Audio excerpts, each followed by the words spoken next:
Hello good morning guys. चलिए आज हम लोग बात कर रहे हैं, आज है 1 दिसंबर और डेली करंट अफेयर के इस एपिसोड में आज हम लोग बात करेंगे टॉप 10 क्वेश्चंस को जो लास्ट 24 आवर में हुए हैं। बड़ा ही महत्वपूर्ण है और हम लोग आज पूरा डिस्कस करेंगे, इसको डिटेलिंग में डिस्कशन करेंगे। चलिए सीधा बात करते हैं क्वेश्चंस की। आज का पहला क्वेश्चन, निम्नलिखित में से कौन ब्राज़ील में विश्व विद्या नामक संगठन के संस्थापक हैं? The question is given and this is also most important question, क्योंकि इसका उल्लेख प्रधानमंत्री जी ने मन की बात में किया हुआ है। तो आने वाले एग्जाम्स में इसका क्वेश्चन काफ़ी बन सकता है। ऑप्शन आपके पास पड़े हुए हैं: Madan Mohan Malviya, Jonas Masetti, Helena Blavatsky and Henry Vivian Derozio. ये आपके पास ऑप्शन है। अब आपको बताना है कि इनमें से कौन है जिसने ब्राज़ील में विश्व विद्या नामक संगठन की संस्थापना या संस्थापक हैं। क्लियर? चलिए इसका सही जवाब है Jonas Masetti. That's right answer. B is a right answer. B is a right answer. चलिए बात करते हैं थोड़ा सा इसका डिस्क्रिप्शन। अपने मासिक रेडियो कार्यक्रम मन की बात में देश को संबोधित करते हुए प्रधानमंत्री नरेंद्र मोदी ने जोनास मेसेट्टी के कार्य और उपलब्धियों पर प्रकाश डाला। जोनास मेसेट्टी एक ब्राज़ीलियन व्यक्ति हैं जो रियो डी जेनेरियो के पास वेदांत और भागवत गीता पर पाठ पढ़ाते हैं। इसका मतलब आप समझ रहे हैं, यहाँ पे जो आपके स्पिरिचुअलिटी है, स्पिरिचुअलिटी से रिलेटेड है, और ब्राज़ील में वहाँ पे क्या देते हैं, लेसन प्रोवाइड करते हैं, यानी कि लेक्चर देते हैं, पाठ पढ़ाते हैं। मेसेट्टी एक मैकेनिकल इंजीनियर हैं जो रियो डी जेनेरियो से लगभग 1 घंटे की दूरी पर पेट्रोपोलिस की पहाड़ियों पर स्थित विश्व विद्या नामक एक संस्था के संस्थापक हैं। वहाँ ये अपने सैकड़ों छात्रों को भागवत गीता और वेदांत सहित प्राचीन भारतीय पवित्र ग्रंथों के बारे में पढ़ाते हैं। वह संस्कृत मंत्र और वैदिक संस्कृत भी सिखाते हैं। सो कहीं ना कहीं काफ़ी महत्वपूर्ण भारतीय सभ्यता और संस्कृत से जुड़ा हुआ क्वेश्चन है, और क्योंकि मन की बात में प्रधानमंत्री नरेंद्र मोदी जी ने इसका उल्लेख किया जोनास मेसेट्टी का, तो ये आने वाले एग्जाम में काफ़ी महत्वपूर्ण है। किस देश से बिलोंग करते हैं ये भी पूछा जा सकता है, आपको कुछ भी बना सकता है। ब्राज़ील को क्वेश्चन आ सकता है, विश्व विद्या का संस्थापक कौन है, या जोनास मेसेट्टी ने किसकी स्थापना की है विश्व विद्या, इस तरह से कुछ भी बनाया जा सकता है। So we should aware about that and हमको तैयार रहना चाहिए कि क्वेश्चन किसी भी प्रकार का भी आए। आज का अगला प्रश्न, and why it is important, हम इसके बारे में भी डिस्कशन करेंगे, क्योंकि ये नदी, आपको लग रहा होगा कि ये नदी क्यों इंपॉर्टेंट है एग्जाम पॉइंट ऑफ व्यू से। भारत में यारलुंग जांगबो नदी किस नाम से जानी जाती है? यारलुंग जांगबो नदी किस नाम से जानी जाती है? The option has been given. पहला ऑप्शन है Siang, second option Teesta, third option Son, चौथा ऑप्शन गंगा। 4 ऑप्शन पड़े हुए हैं। अब ये नदी क्यों इतना इंपॉर्टेंट है, क्यों हम इसको लिया है? क्योंकि हाल ही में काफ़ी ज़्यादा महत्वपूर्ण घटना घटी है जिस पर हम चर्चा करेंगे अभी। इसका सही जवाब है सियांग, यानी कि द राइट आंसर यारलुंग जांगबो नदी को भारत में सियांग नदी के रूप में जाना जाता है। चलिए जरा सा इसका देख लेते हैं, इसको क्यों हमने चर्चा में लिया हुआ है। चलिए इसका एक डिस्क्रिप्शन, चीन तिब्बत में वास्तविक नियंत्रण रेखा के करीब यारलुंग जांगबो नदी के निचले छोर पर एक सुपर बांध बनाने का निर्माण करेगा, ऐसा उसने कहा। यानी कि सुपर बांध is very dangerous for India, बहुत ज़्यादा, क्योंकि बांध जब किसी भी सीमा किनारे बनाए जाते हैं तो किसी दूसरे देश के लिए काफ़ी कंडीशन क्रिएट कर सकते हैं, समस्या क्रिएट कर सकते हैं। कैसे, वो तो एक अलग मुद्दा है, अभी इस पर डिस्कशन अभी नहीं कर रहे हैं। इस कथन का पूर्वोत्तर भारत की जल सुरक्षा पर एक दूरगामी प्रभाव हो सकता है, क्लियर कर दिया, देखिए लिखा भी है। तिब्बत स्वायत्त क्षेत्र में उत्पन्न होकर यारलुंग जांगबो नदी सीमा पर उसके अरुणाचल प्रदेश में बहती है, जहां इसे सियांग कहा जाता है, और फिर बांग्लादेश में बहने से पहले ये असम में बहती है, और जहां इसे ब्रह्मपुत्र के नाम से भी जाना जाता है। बांध DAR के मेडोग काउंटी में बनाया जाएगा। That's name but that's not important for the exam point of view India के लिए। जो अरुणाचल प्रदेश के करीब है, चीन ने पहले ही यारलुंग जांगबो नदी पर कई छोटे छोटे बांध बना रखे हैं। नए बांध की जल विद्युत उत्पन्न करने की क्षमता मध्य चीन के थ्रीगोर बांध की तुलना में 3 गुना हो सकती है। थ्रीगोर्ज बांध दुनिया में सबसे अधिक स्थापित पन बिजली क्षमता वाला बांध है। So that's why it is important, क्योंकि ब्रह्मपुत्र नदी पर एक बांध बनाने की उसने बात की है, और ब्रह्मपुत्र नदी पर बांध बनाया गया तो एक आने वाले समय भारत के लिए एक चिंता का विषय बन सकता है। अब स्ट्रेटेजिकल रूप से इंडिया की गवर्नमेंट और चाइना गवर्नमेंट क्या किस प्रकार का स्टेप लेती है वो उन पर निर्भर करता है। चलिए अगला प्रश्न देखते हैं, question number third. Question number third क्या कहता है, मार्कोस के संदर्भ में निम्नलिखित कथनों पर विचार कीजिए। अब ये मार्कोस ही क्यों नाम आ गया, और ये बहुत ही ज्यादा महत्वपूर्ण प्रश्न है, और आपने अगर देख कल का न्यूज़पेपर पढ़ा होगा तो ये काफी चर्चा में रहा। इससे पहले भी इसके नाम आते रहे। यह भारतीय नौसेना की विशेष बल इकाई है जो विशेष ऑपरेशन के लिए जिम्मेदार है। पहला कह रहा है, ये हो सकता है, सही भी हो सकता है, नहीं भी हो सकता है। मार्कोस की स्थापना 1962 में हुई, ये भी हो सकता है सही हो या गलत हो। क्या लगता है आपको? ऑप्शन है, दिए गए हैं ऑप्शन आपके पास। चलिए इसके ऑप्शन देख लेते हैं। कह रहा है ए केवल पहला सही है, बी दूसरा सही है, पहला और दूसरा दोनों सही है, ना तो पहला सही है और ना तो दूसरा सही है। अब यहाँ पर देखिए बात ये कह रहा है कि भारतीय नौसेना के विशेष बल की इकाई है जो विशेष ऑपरेशन के लिए जिम्मेदार है। पहला तो बिल्कुल सही है। मार्कोस की स्थापना 1962 में हुई, नहीं ये गलत है, 1962 नहीं 1987 में की गई थी। ठीक है, तो इसका थोड़ा डिस्क्रिप्शन देख लेते हैं। चलिए इसका थोड़ा सा डिस्क्रिप्शन देखते हैं और क्यों इसके बारे में बात की गई है। चीनी सेना के खिलाफ भारतीय सेना के साथ पूर्वी लद्दाख में मार्कोस की तैनाती की जा रही है। मतलब चाइना के अगेंस्ट हम लोग काम कर रहे हैं। मार्कोस पैंगोंग त्सो झील के आसपास के क्षेत्र में मौजूद हैं, जहां वे जल्द ही नावों का उपयोग करके मिशन का संचालन करेंगे। मार्कोस मरीन कमांडो के लिए संक्षिप्त इनका रूप है। मरीन कमांडो इन्हीं को बोलते हैं। इसे आधिकारिक तौर पर मरीन कमांडो फोर्स कहा जाता है। यह भारतीय नौसेना की विशेष बल इकाई है जो विशेष ऑपरेशन के लिए जिम्मेदार है। मार्कोस की स्थापना 1987, अभी हमने बात किया 1987 ना कि 1962, ये ध्यान रखना है आपको, क्योंकि हो सकता है चाइना का 1962 वॉर है, इसके लिए तुलना करके वो डाल दिया जाए। मार्कोस सभी प्रकार के वातावरण, समुद्र में, हवा में और जमीन पर संचालन में सक्षम है, यानी कि वो तीनों एयर में मार सकते हैं, अर्थ में एंड वाटर, तीनों कंडीशन, लैंड, हर जगह काम करते हैं वो। बल में धीरे धीरे अनुभव और कुशलता के लिए अंतर्राष्ट्रीय प्रतिष्ठा हासिल की है। मार्कोस नियमित रूप से झेलम नदी और वुलर झील के माध्यम से जम्मू और कश्मीर की विशेष मैरीटाइम संचालन करता है। So that's important point of exam. India की सेफ्टी एंड सिक्योरिटी के लिए बहुत ही महत्वपूर्ण योगदान दे रहे हैं, और एग्जाम के लिए अगर देखा जाए तो मार्कोस अभी काफ़ी चर्चा में रहा, तो आने वाले टाइम में पोस्टर पूछा जा सकता है। स्थापना से रिलेटेड भी कुछ भी पूछा जा सकता है। एक क्वेश्चन आपके सामने ये आ गया। क्वेश्चन ही कह रहा है, हाल ही में खबरों में दिखे कावन क्या है? कावन हाल ही में खबरों में दिखा, ये क्या है?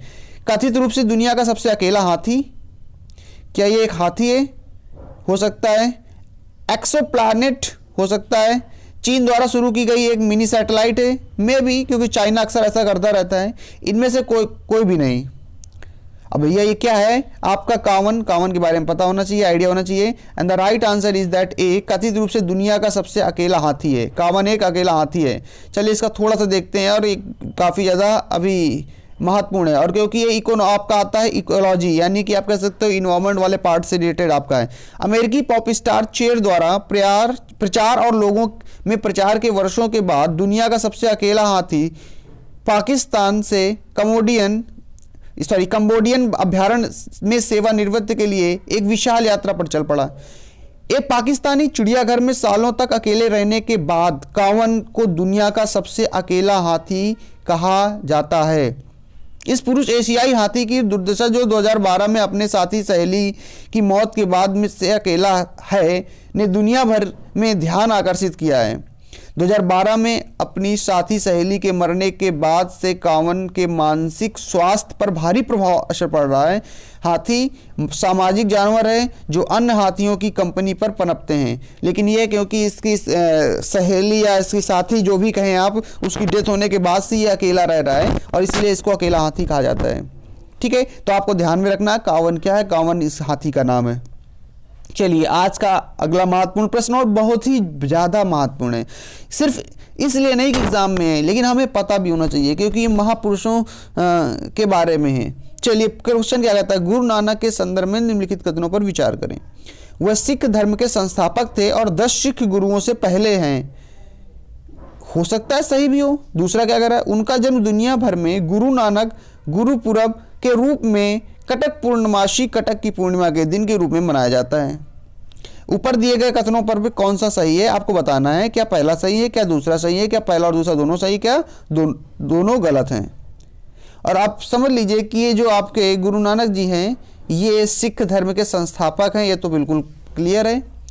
10 गुरुओं में पहले गुरु थे और आपको पता है 10 ही गुरु थे आपके, मतलब यहाँ पे इसलिए डाला गया है ना, आपको पता होना चाहिए कि कितने गुरु थे, तो 10 गुरु थे जिनमें आपका वो पहले स्थान पर थे, तो पहला तो बिल्कुल सही है। और इनका जन्म आपका कटा पूर्णिमा, कल हम लोगों ने पूर्णिमा बनाया था, इसीलिए बात कर रहा है गुरु नानक की जयंती, ठीक है। 551, यानी कि हमने क्या है ऐसा 551, लास्ट बार हमने बनाया था 550। चलिए इसका तो दोनों ऑप्शन सही हो जाएंगे, सी इज द राइट आंसर। थोड़ा सा डिस्क्रिप्शन भी देख लेते हैं। गुरु नानक जयंती या गुरु पर्व आज भारत और दुनिया भर में धार्मिक उत्साह के साथ मनाया जा रहा है। यह पहले सिख गुरु गुरु नानक के जन्म का प्रतीक है, जिन्होंने सिख धर्म की नींव रखी। इस वर्ष गुरु नानक देव की 551वीं जयंती है। क्लियर। गुरु नानक का जन्म जो था वो आपका 1469 में हुआ था, 1539 तक जिए, जिन्हें बाबा नानक के नाम से भी जाना जाता है। सिख धर्म के संस्थापक और 10 गुरुओं में से पहले थे। उनका जन्म दुनिया भर में गुरु नानक गुरुपूरब के रूप में पूर्णमासी के दिन माना जाता है। इस प्रकार आपकी कुछ चीज़ें दी गई हैं, नीचे भी उनके कुछ आपके साहित्य के बारे में बात कर लिया गया है जो थोड़ा सा महत्वपूर्ण हो जाता है। उन्होंने कई सारे लिखे मंच की स्थापना, गुरु नानक के शब्द सिख धर्म के पवित्र ग्रंथ गुरु ग्रंथ साहिब में 974 काव्यात्मक भजन शब्द भी लिखे उनमें पंजीकृत हैं, जिसमें कुछ प्रमुख प्रार्थनाएं भी हैं, जपजी साहिब है, आस दीवार है, सिद्ध गोहष्ट है, जैसे लिखे गए हैं। आदि ग्रंथ आपका सिख धर्म का सबसे पवित्र ग्रंथ माना जाता है। जैसे हमारे यहाँ मुस्लिम धर्म का, इस्लाम धर्म का कुरान है, ईसाई धर्म का बाइबल है, वैसे ही आपका आदि ग्रंथ जो है वो आपका सिख धर्म में माना जाता है। आदि ग्रंथ में काफ़ी बहुत अच्छी, मतलब कह सकते हैं काफ़ी अच्छी चीज़ों का वर्णन है, आपकी पंक्तियों के रूप में लिखी गई हैं चीज़ें। कभी मौका मिले तो आप पढ़िएगा, क्योंकि सरदार जो है सिख कौम ही अलग है। चलिए क्वेश्चन नंबर 6 देखते हैं। क्वेश्चन नंबर 6 क्या कहता है, नवंबर 2020 में निम्न में से किसने अपने अंतर्राष्ट्रीय कैरियर के 86 का स्कोर हिट करते ही 22,000 रन पूरे किए हैं। अभी ऑप्शन आपके पड़े हुए हैं, यहाँ पे से एक ही बंदा हो सकता है, विराट कोहली, केएल राहुल, रोहित शर्मा, सुरेश रैना, इनमें से केवल एक ही हो सकता है विराट कोहली, जो इतने करीब पहुंच गया होगा, तो Virat Kohli is the right answer. इसका डिस्क्रिप्शन देख लेते हैं थोड़ा सा। विराट कोहली ने अपने अंतर्राष्ट्रीय कैरियर में 86वें का स्कोर हिट करते हुए 22,000 रन पूरे किए। कोहली 22,000 रन तक पहुंचने वाले क्रिकेट के इतिहास में 8वें बल्लेबाज बन गए हैं। कोहली ने इस लैंडमार्क तक पहुंचने के लिए 418 मैच और 462 पारियां खेली हैं। सचिन तेंदुलकर वर्तमान में 464 मैचों में 34,357 रन के साथ शीर्ष पर हैं। उनके बाद कुमार संकारा, जिनके पास 28,000 रन हैं। ठीक है, इस प्रकार आपका क्वेश्चन था, कोई उतना खास नहीं, लेकिन माइंड में रखना है, हाल ही में क्योंकि चर्चा में हो गया। निम्नलिखित में से किसे लाइव एक्शन शॉर्ट फिल्म श्रेणी में 93 ऑस्कर अवार्ड में भारत की आधिकारिक प्रविष्टि के रूप में चुना गया है? यानी कि हाल ही में live action short film Bharat की तरफ से 93 यानी कि 93वें ऑस्कर अवार्ड के लिए इनमें से किस शॉर्ट फिल्म को चयनित किया गया? सेमलेस, नटकट, साउंड प्रूफ एंड ट्रैप्ड, सभी आपकी महत्वपूर्ण है, जिनमें से सेमलेस, ट्रैप्ड तो काफ़ी चर्चा में रही, और इसका राइट आंसर है sir seamless is the right answer, short film जिसे आपको चयनित किया गया है। चलिए थोड़ा सा इसके बारे में देख लेते हैं। लेखक निर्देशक कीथ गोम्स की लघु फिल्म सेमलेस को लाइव एक्शन शॉर्ट फिल्म श्रेणी में 93 ऑस्कर में भारत की आधिकारिक प्रविष्टि के रूप में चुना गया है। पिछले वर्ष अप्रैल में रिलीज हुई लघु फिल्म को 5 फिल्मों की सूची में चुना गया था, जिसमें शान व्यास की नटखट, आदित्य केलगांवकर की साउंड प्रूफ और अन्य लघु फिल्म सफर और ट्रैप्ड शामिल थी। Film best India of short film festival 2020 में हाल ही में संपन्न हुए तीसरे संस्करण के लिए फाइनलिस्ट में भी एक थी। बट द थिंग इंपॉर्टेंट कि अभी सेमलेस को हाल ही में क्या कर लिया गया, ऑस्कर के लिए नामित किया गया, भारत से नामित किया गया है, अभी इसका अवार्ड नहीं मिला हुआ है। सो ऐसा नहीं कि अवार्ड मिल गया है आप हम प्रसन्न हो जाएं। चलिए नेक्स्ट क्वेश्चन देखते हैं। क्वेश्चन नंबर अगला, दिसंबर 2020 में कौन सा राज्य है जिसने अरुणोदय योजना का शुरू कर रहा है? ठीक है, ऑप्शन आपके पास दिए गए हैं। पहला option first is Assam, second is Sikkim, third is Paschim Bengal and fourth is Odisha. इनमें से कौन सा सही जवाब है? The right answer is Assam, first is the right answer. Clear. चलिए इसको थोड़ा सा देखते हैं, इसका डिस्क्रिप्शन। असम सरकार ने 1 दिसंबर 2020 को अरुणोदय योजना शुरू करेगी। योजना के तहत राज्य के 18 लाख से अधिक परिवारों को अपने बैंक खातों में प्रतिमाह न्यूनतम 830 रुपये मिलेंगे। यह आज़ादी के बाद की असम में सबसे बड़ी योजना है। यह महिलाओं की भूमिका को मजबूत करेगा, क्योंकि पैसा परिवारों की महिलाओं के बैंक खातों में जमा होगा। असम के मुख्यमंत्री आपको पता ही है सर्बानंद सोनोवाल। राज्य आपका जगदीश मुखी हैं, कई बार हमने इसका डिस्कस किया है पिछले वीडियो में। So that's a condition. आज का अगला प्रश्न 9वां, जम्मू कश्मीर पुलिस और निम्नलिखित में से किसने पुलिस शहीदों के आश्रितों और पुलिस कर्मियों की सेवा के लिए कौशल विकास प्रशिक्षण पाठ्यक्रम प्रदान करने के लिए एक समझौता ज्ञापन हस्ताक्षर किया है? ये क्वेश्चन बन सकता है क्योंकि जम्मू कश्मीर हमेशा ट्रेनिंग में रहता है। International College of Financial Planning, EduPristine, Bombay Stock Exchange Institute Limited, Indian Institute of Banking and Finance. And the right answer is third, Bombay Stock Exchange Institute Limited. 3 is the right answer. चलिए थोड़ा सा description देखेंगे तेजी के साथ में। Jammu Kashmir police और Bombay Stock Exchange Institute limited ने एक समझौता ज्ञापन हस्ताक्षर किया है, ठीक है, जिसके माध्यम से क्या कर रहे हैं, पुलिस शहीदों के आश्रितों और पुलिस कर्मियों की सेवा के लिए कौशल विकास प्रशिक्षण पाठ्यक्रम प्रदान करेंगे। So that's why important point of view. आज का आखिरी प्रश्न, कौन सा राज्य जल्द ही तीर्थ यात्रियों को तिरुमाला पहाड़ियों तक जाने के लिए इलेक्ट्रिक बसों की शुरुआत करेगा? ये भी थोड़ा सा इंपॉर्टेंट है। आंध्र प्रदेश, केरल, उत्तर प्रदेश, कर्नाटक, इनमें से राइट आंसर क्या है? तीर्थ यात्रियों को तिरुमाला पहाड़ियों तक इलेक्ट्रिक बसों का प्रोवाइड कर रहा है। कौन सा राइट आंसर है? The right answer is a, Andhra Pradesh. First is the right answer. चला डिस्क्रिप्शन थोड़ा सा देख लेते हैं। आंध्र प्रदेश राज्य सड़क परिवहन निगम जल्द ही तीर्थ यात्रियों को तिरुमाला पहाड़ियों तक पहुंचाने के लिए इलेक्ट्रिक बसों की शुरुआत करेगा। भगवान वेंकटेश्वर का प्रसिद्ध मंदिर उसी स्थान पर स्थित है। पवित्र पहाड़ियों को एक शून्य कार्बन उत्सर्जन क्षेत्र बनाए रखने के उद्देश्य से ये प्रयास किया जा रहा है कि वहां तक आपका इलेक्ट्रिक बस जाएंगी तो आपका पोल्यूशन कम होगा। आंध्र प्रदेश के आपके मुख्यमंत्री जगनमोहन रेड्डी, राज्यपाल विश्वभूषण हरिचंदन। जिलों की संख्या 13 है, लोकसभा सीटें 25 हैं और राज्यसभा सीटें आपकी 11 हैं। तो इस प्रकार हमने कंप्लीट किया। तेजी के साथ 1 मिनट के अंदर रिवीजन कर लेते हैं सभी प्रश्नों का। पहला हमारा क्या था, ब्राजील में विश्व विद्या नामक संगठन की स्थापना किसने की है? So the right answer was Jonas Masetti. Jonas Masetti ने स्थापना की है, संस्थापक हैं, जो वहाँ पर भगवत गीता पढ़ाते हैं, वेदों पढ़ाते हैं, वैदिक संस्कृत पढ़ाते हैं, संस्कृत तो बहुत सारे मतलब एक भारतीय साहित्य के बारे में वर्णन करते हैं। भारत में यार्लुंग जांगपू नदी को किस नाम से जानी जाती है? सियांग नदी, सियांग के नाम से जानी जाती है। कहाँ पे? अरुणाचल प्रदेश में। असम में उसे ब्रह्मपुत्र के नाम से जाना जाता है। मार्कोस बिल्कुल सही था, 1987 में स्थापना की गई थी। नौसेना की इकाई है जो विशेष तरह से ऑपरेशन करती है, जल थल नभ तीनों में काम कर सकती है। अगला हमारा था कावन, क्या था? एक दुनिया का सबसे अकेला हाथी था, दुनिया का सबसे अकेला हाथी। गुरु नानक के संदर्भ में हमने बात किया था कि ये 10 गुरुओं में पहले गुरु थे और सिख धर्म के संस्थापक माने जाते हैं। चलिए इस अगला प्रश्न हमारा था, अंतरराष्ट्रीय स्तर पर 86 का स्कोर हिट करते 22,000 रन पूरे करने वाले हाल ही में कौन से खिलाड़ी थे? विराट कोहली। चलिए नेक्स्ट क्वेश्चन, निम्नलिखित में से किसे लाइव एक्शन शॉर्ट फिल्म के लिए 93 ऑस्कर में श्रेणी में चयनित किया गया भारत की तरफ से? सेमलेस। ठीक है, अगला क्वेश्चन हमारा था अरुणोदय योजना का शुभारंभ किसने किया है? हाल ही में आज ही के दिन करेंगे। आपका जो राइट आंसर है सर, असम। ठीक है, अगला प्रश्न हमारा था जम्मू कश्मीर से रिलेटेड पुलिस और निम्नलिखित पुलिस शहीदों से आश्रितों पर पुलिस कर्मियों की सेवा के लिए प्रशिक्षण पाठ्यक्रम को शुरू करने का जो समझौता किया वो Bombay Stock Exchange Institute limited ने किया है। एंड द लास्ट आप क्वेश्चन जो आपका था, राज्य जल्द ही तीर्थ यात्रियों को तिरुमाला पहाड़ियों तक जाने के लिए इलेक्ट्रिक बसों की शुरुआत करेगा। And the right answer was Andhra Pradesh. So I hope कि आपको अच्छा लगा होगा। ठीक है, अगर वीडियो अच्छा लगता है तो आप इसे लाइक शेयर सब्सक्राइब जरूर कर दिया करिए।